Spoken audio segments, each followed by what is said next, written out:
tudo bem? Meu nome é Marco Oliva e hoje eu vou trazer para vocês duas experiências super simples e muito lindas para você fazer na sua casa em argila. A única coisa que você precisa é a argila que você pode comprar numa loja de materiais de construção, numa loja que vende produtos escolares. No mais, com tudo que você tiver em casa, você vai conseguir fazer uma pequena tigela e um pratinho. É muito simples. Pegue um pedaço de argila, mais ou menos do tamanho de sua mão. Esse aqui tem 450 gramas, se você quiser ser mais exato. É muito importante, para toda atividade de argila, a gente amassar a massa. Acontece que a massa tem bolhas de ar no seu interior. E amassar é para homogeneizar a massa e também para retirada de bolhas. Porque essa peça aqui, que hoje é uma argila, ela está num ponto de modelagem, tem cerca de 30% de água, ela vai se secando, passando ao ponto de couro, onde você vai fazer a limpeza, o desbaste, o acabamento. Depois, quando ela estiver em ponto de couro, de osso, ela vai diretamente para o forno. Quando ela está no forno, se ficar alguma bolinha de ar dentro, essa bolinha de ar de dentro vai querer sair e a peça pode quebrar. Por isso é muito importante amassar a argila. Bater a massa também é algo que você elimina as bolhas. Jogar a argila de uma mão para outra, abraçando e apertando-a. Barro mão, barro mão, barro mão. Faz junto comigo. Pega a sua massa e vai fazendo junto comigo esse passo a passo. Barro mão, barro mão, barro mão. Será que eu vim do barro? Será que eu vim do chão? Se é que eu vim do barro, o barro é meu irmão. Barro mão, barro mão, barro mão. Não deixe cair no chão. Barro mão, barro mão. Tá todo mundo com a sua bolinha? Muito bem, coloca na palma da mão, usa o polegar e vai fazer um furo na bolinha até sentir a palma da mão. Não precisa furar, é só chegar bem lá pertinho. Essa técnica, a técnica de beliscar, ou também chamada de pinch pot, é uma técnica pré-colombiana. Assim, eles faziam os seus utensílios. Então você vai apertando essa massa desde o fundo. E a ideia, eu sempre digo, que essa técnica nós desenvolvemos melhor a nossa habilidade tátil.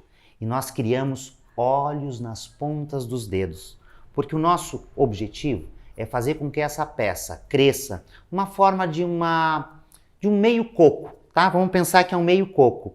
E a gente vai pinçando, utilizando o polegar e todos os dedos. Quanto mais superfície nós encontrarmos aqui, melhor é. Então vou girando na palma da mão. Não coloque sobre a mesa, porque nós queremos essa forma arredondada. A mesa achata e abaixa a sua peça.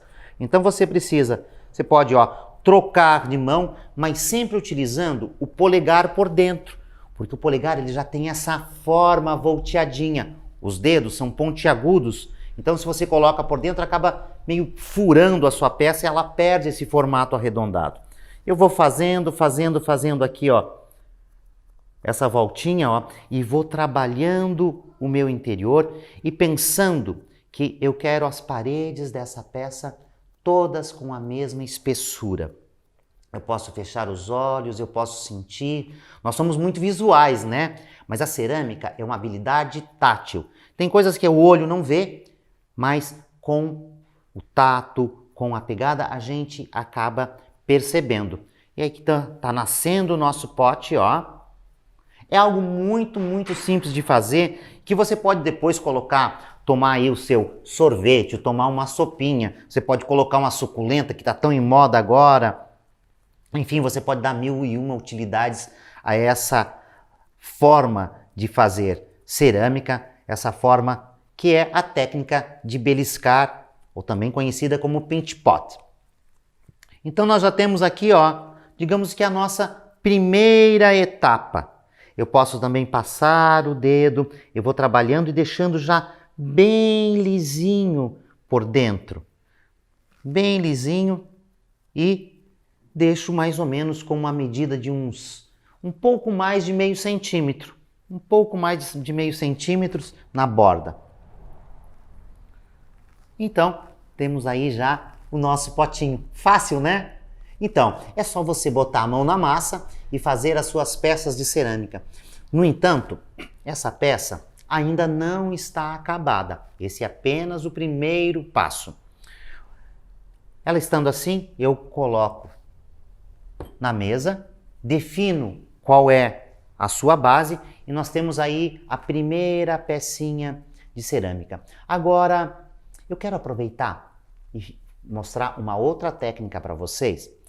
Eu não gostei porque ficou um pouco irregular aqui.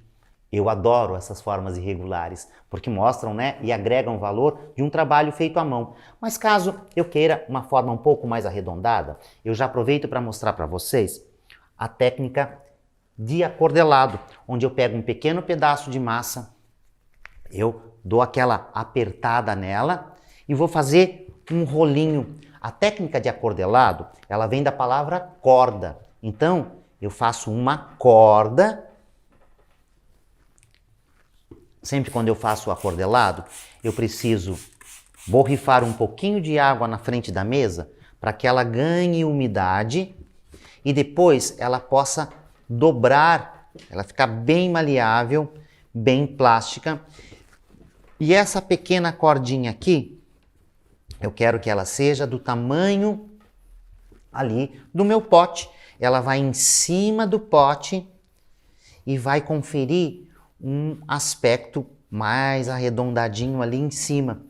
Então, você poderia deixar a sua peça assim também, não tem problema. O que eu quero trazer para vocês é mais uma possibilidade de desdobramento dessa atividade. Primordialmente, a técnica de acordelado era usada para fazer peças grandes, enquanto o pinch pot, o torno, a placa se concentravam em fazer peças pequenas. Eu já tenho o meu acordelado. Olha por que eu molhei. Eu dobro a argila e ela cede, ela se deixa dobrar. Então eu venho aqui, vamos ver se vai dar certinho. Não é que deu? Mais um pouquinho, faltou um pouquinho, então eu faço mais um pouquinho. E aí, eu vou pegar o quê? Eu vou pegar, aí na tua casa deve ter um garfinho, né? Um garfinho, eu molho um pouquinho na água, faço de um lado, faço do outro, e eu vou fazer o quê? Juntamos essas peças, pressionando e empurrando uma contra a outra. E depois com o polegar, eu vou fazendo a transferência de massa. É muito importante que eu transfira a massa de um ponto para o outro, de um lado para o outro. E quando é que ficou bom? Fica bom quando eu não sei mais onde é que foi essa emenda, onde é que ela foi parar. Tá aqui, eu ainda estou vendo ela, então eu continuo trabalhando. Aí eu uso de novo o pinch pot, eu venho, ajusto. E esse mesmo risquinho que a gente fez com o garfinho, eu vou fazer aqui, na borda, no aro, né? Essa bordinha bem de cima aqui nós chamamos de aro. Eu vou fazer aqui, marcar para que elas possam se unir, tanto nessa parte, quanto aqui também, Aqui também eu faço os risquinhos, molhando um pouquinho, umedecendo um pouquinho a massa. E aí, isso vai conferir a liga e ela vai colar uma na outra. Eu coloco sobre, vocês vejam como ela já ficou já mais arredondadinha, né? Agora, é bem importante nessa colinha que a gente faça mais uma vez a transposição de massa primeiro por dentro. Sempre cuido primeiro do meu interior e depois do exterior. Primeiro por dentro e depois por fora. Logo, logo você vai ter a sua peça bem finalizada e acabada. Acontece que quando eu terminar de fazer dentro, eu começo faço por fora também, transferindo massa com o polegar. Eu preciso deixar a minha mão seca para que eu consiga pegar a massa e transferir e não apenas alisar a massa. Eu preciso transferir a massa de um ponto ao outro. Eu já fiz dentro, agora fazendo fora. E agora diz assim, poxa, mas ficou todo cheio de marquinhas. Não se preocupe com isso. Quando você terminar essa primeira parte, ela é só a modelagem, é apenas o formato que nós estamos buscando. No momento que eu terminar essa modelagem, eu coloco ela sobre um jornal, sobre qualquer papel ou mesmo uma placa de madeira e deixo secar coberta com um plástico. É importante que eu deixe um plástico em cima, porque a argila, quando ela seca naturalmente, ela vai secar primeiro essa parte mais fina. E o que acontece? A argila está secando, ela está se mexendo, ela está se retraindo, ela está diminuindo, porque ela está perdendo água. Então, eu vou colocar um plástico para que ela se seque de forma homogênea. Eu estou finalizando aqui a parte interna. Isso você pode fazer com bastante calma aí na sua casa. Eu já tenho prática, eu já fiz pelo menos uns 1000 balls, tá? Então faço ligeirinho. Depois você vai pegar essa prática também. É um tal de fazer ball, é um tal de entregar presente. Você tem tempo ainda de preparar presentes até para esse Natal. Por que não?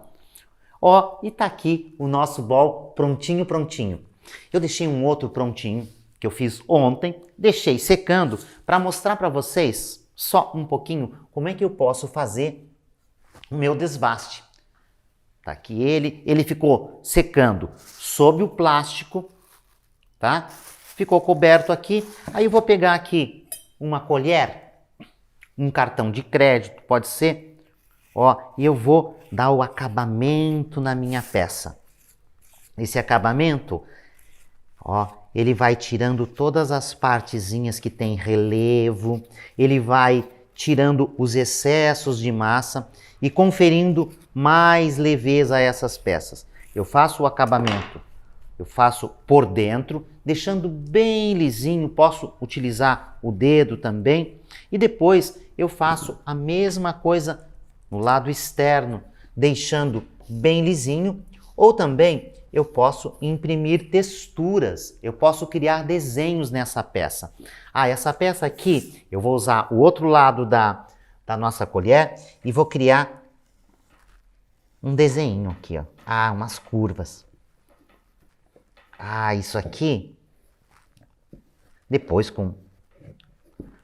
É uma forma de você fazer, para você saber que você pode, né, fazer aí a sua peça com alguma textura, com algum desenho.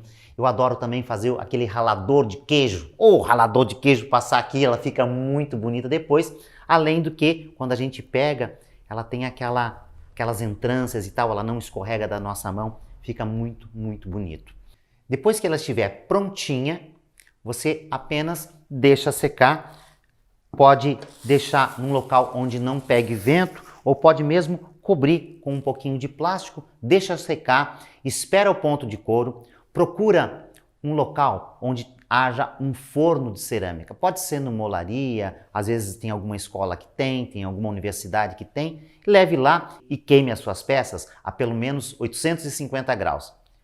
Então, nesse momento, a magia acontece. A argila, o barro, se transforma em cerâmica. Nesse momento, ela já está pronta para receber uma esmaltação, que é a tinta que vai sobre a cerâmica. E para estimular ainda mais a sua produção, hoje a gente fez esse aqui, né? A gente viu aqui técnicas como a gente pode colocar alguma textura, mas eu trago para vocês também aqui alguma pecinha pronta. E como é que fica pronta? Depois de esmaltado, então eu tenho aqui uma pecinha pronta já, feita com Paint Pot. Agora, a forma precisa ser apenas essa? Não. Eu peguei ali um batedor, bati na argila, e aí eu posso criar um outro formato. Bati aqui, eu vou bater aqui também. Já tem um formato mais triangular. Foi assim que essa pecinha nasceu. A gente vai desbastando, vai fazendo o biquinho, onde tem o biquinho, vai puxando. Olha, eu vou dar uma dica para você para fazer o biquinho. Você precisa umedecer a mão, e vai passando, e esse biquinho vai se fazendo naturalmente, tá? Então, fica aí mais uma dica para vocês e o estímulo para você fazer peças iguais a essa. Paint Pot, a técnica de beliscar, é pura diversão. Pode fazer com toda a família. Está em isolamento social, reúne a criançada aí, chama o pai, chama a mãe, chama a avó e dá-lhe de fazer Paint Pot.